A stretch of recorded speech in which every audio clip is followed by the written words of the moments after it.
नमस्कार। आज हम लोग बात करने वाले हैं आयुर्वेद का इतिहास, जो कि बीएमएस फर्स्ट ईयर के पॉइंट ऑफ व्यू से वेरी वेरी इंपॉर्टेंट होता है और फर्स्ट ईयर के एग्ज़ाम में आता भी है। तो आइए जानते हैं कि आयुर्वेद का इतिहास कोई अलग से पेपर नहीं पूछा जाता है।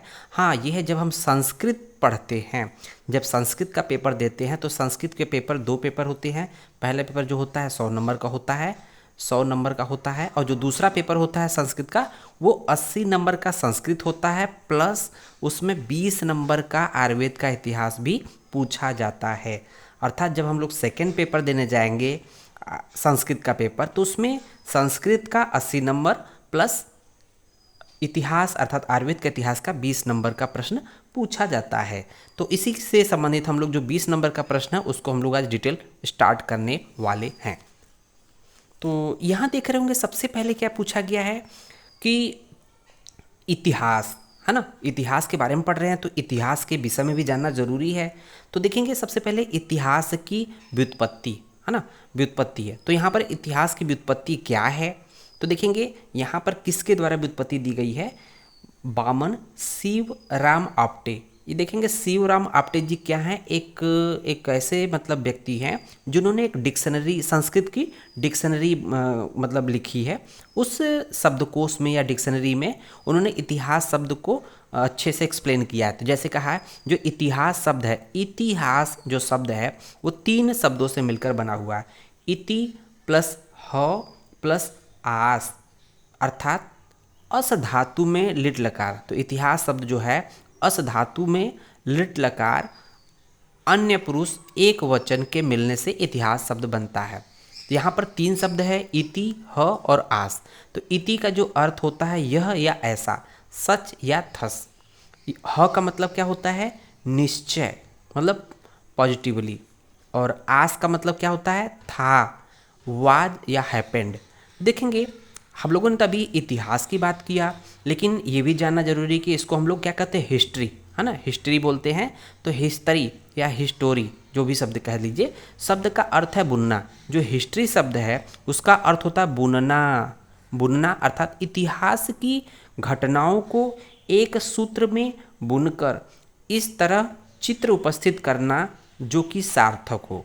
तो कहने का मतलब कि जो बीती बिताई बातें या घटनाएं हैं उनको इस तरह से एक साथ कड़ी से कड़ी मिलाकर एक सूत्र में उसको बुनकर उनको एक ऐसा चित्रण दिया जाता है जिससे कि ऐसा लगता है कि पिछली बीती हुई घटनाओं का हमारे सामने चित्रण चल रहा हो। जैसे हम लोग के समय में जो भी राजा महाराजाओं की दादा दादी जो कहानियाँ सुनाते थे तो ऐसा सुनाते थे, ऐसा लगता था कि साक्षात हमारे सामने वो चित्रण चल रहा हो, अर्थात जैसा लगता हो कि उसका प्ले चल रहा हो, वो कहानी चल रही है। तो इसी को हम लोग बोलते हैं इतिहास।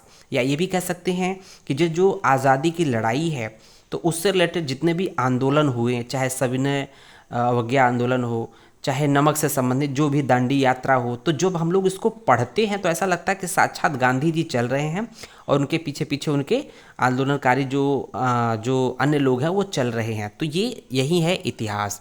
अब देखेंगे इतिहास की व्युत्पत्ति के बाद इतिहास की निरुक्ति देखेंगे, है ना। तो इतिहास की निरुक्ति के बारे में देखेंगे, डेरिवेशन क्या है। तो देखेंगे इतिहास पुनरावृत्तम, अमर कोश में क्या बोला गया है, इतिहास पुनरावृत्तम, अर्थात कि जिससे भूतकाल की घटनाओं या विषय का ज्ञान होता है उसे इतिहास कहते हैं। तो इतिहास का मतलब क्या होता है, जो बीती हुई बातों या घटनाओं के बारे में बताता है और दैट इज कॉल्ड इतिहास। इतिहास जैसा कि देख रहे हैं कि भूतकाल अर्थात जो पास्ट टेंस है ना, पास्ट है, अर्थात जो बीती हुई घटनाओं या विषय का ज्ञान जिसके द्वारा होता है उसे इतिहास कहते हैं। अब आइए बात करते हैं इतिहास शब्द की व्याख्या। इतिहास शब्द की व्याख्या देखेंगे तो बामन शिवराम आपटे जी के अनुसार देखेंगे बामन शिवराम आपटे ने क्या बोला है इतिहास शब्द की व्याख्या संबंधित, धर्म अर्थ काम मोक्षणाम उपदेश समन्वितम पूर्ववृत्तम कथायुक्तम इतिहास प्रचक्षते। अर्थात अगर इसको हम लोग हिंदी डिटेल देखें तो यहाँ पर देख रहे होंगे कि जिसमें चतुर्विध पुरुषार्थ अर्थात धर्म अर्थ काम मोक्ष, वेरी वेरी इंपॉर्टेंट है। चतुर्विध पुरुषार्थ किसे कहते हैं, धर्म अर्थ काम और मोक्ष से संबंधित उपदेश हो और भूतकाल की घटनाओं का ज्ञान हो और कथाओं आदि का समावेश हो, उसे इतिहास कहते हैं। उसको देखेंगे, वर्तमान में उपलब्ध भूतकालीन अवशेषों के आधार पर उस समय की घटनाओं या वस्तुओं का ज्ञान जिससे होता है उसे इतिहास कहते हैं। इसके बाद देखते हैं तीसरा जो नेक्स्ट पॉइंट है, इतिहास ज्ञान की आवश्यकता। आखिरकार इस ज्ञान की हमें क्यों आवश्यकता है? क्योंकि हम लोग को आयुर्वेद का इतिहास पढ़ना है, तो कहीं ना कहीं हमें ये जानना जरूरी है कि आयुर्वेद का जो सर्वांगीण विकास हुआ है वो किस रूप में सबसे पहले था और अब किस रूप में आया है। तो हम लोग इसको उसके भूतकाल को जानना ज़रूरी है।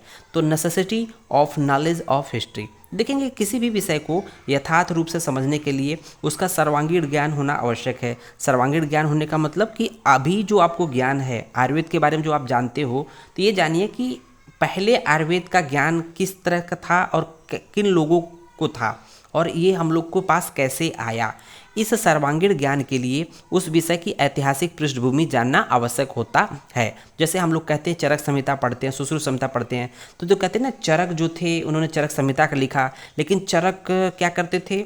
चरक जो है जंगलों में चलते रहते थे, मतलब चलते रहते थे और जहाँ पर जो भी जिनसे मिल जाता था, जो भी मतलब मेडिसिनल नॉलेज मिल जाता था, जो गांव देहात में व्यक्ति प्रैक्टिस करते थे, उनसे अपना लिख लिख कर एक पोथी बना लिए, उसको एक पुस्तक का नाम दे दिया चरक संहिता। ऐसा आप लोग पढ़े होंगे।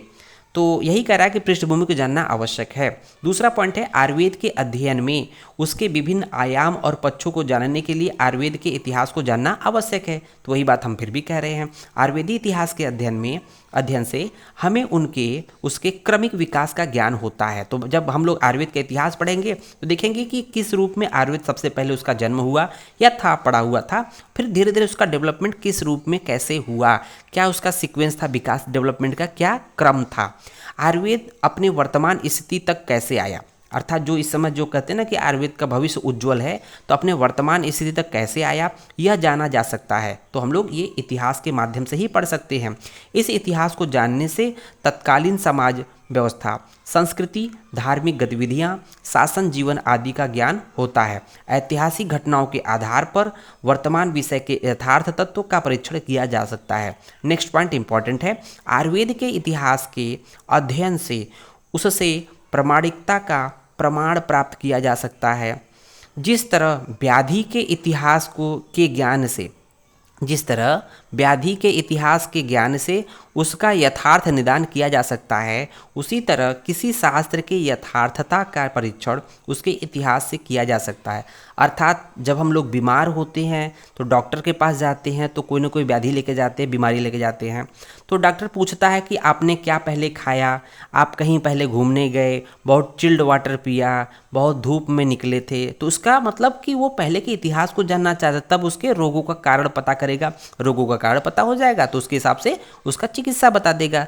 तो वही चीज़ें कह रहा है कि यहाँ पर भी आयुर्वेद के डेवलपमेंट को, आज की जो स्थिति है वर्तमान स्थिति में आयुर्वेद की स्थिति, उसको जानने के लिए हमें भूतकाल में हमें जानना पड़ेगा कि उसकी स्थिति क्या थी। उम्मीद है ये वीडियो पसंद आया होगा। धन्यवाद।